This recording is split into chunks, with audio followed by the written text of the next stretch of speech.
But the moment, Munize, that the foreign office or any government organization starts using the word cordial, that means they're not sharing anything.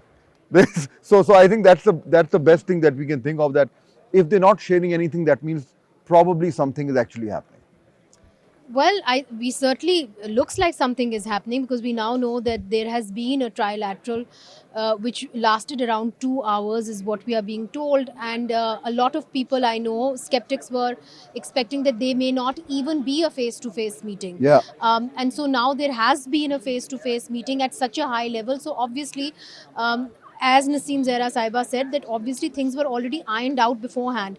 But to still get to that level of kind of a confidence building measure, I think it's great for both the countries that this is happening. It leaves the naysayers behind. Yeah. It also rejects the spoilers in some ways, which happens to be Israel. But I do wonder about the GCC countries. There seems to be a division on how the peace process should, or peace talks should, proceed further.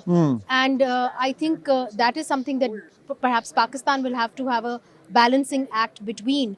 Um, But Munisa, that's the important thing. Personally, I was a bit surprised because we thought that we were being told that we are facilitating. We are essentially getting them here, putting them in a room, telling them to sit down on a table, lock the door, and say, okay, if there's any problem, call us. But now we're actually part of it right, officially.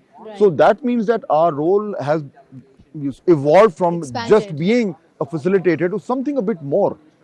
Well, yes, it seems from the very get go that we were kind of structuring some kind of a negotiations between the United States and the Iranians. And now it's very clear that we are an active kind of a mediator.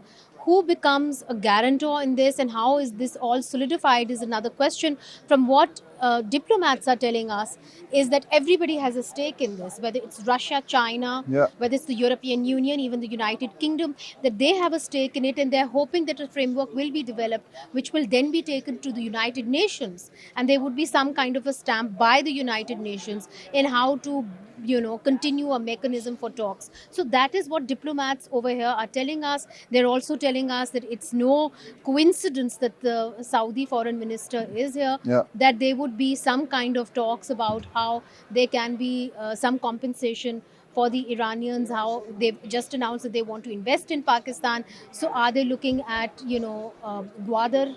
That's one of the things that people are speculating about, especially in official circles. So we'll have to see the way things move forward. But we really do think this has been Yeah. a hopeful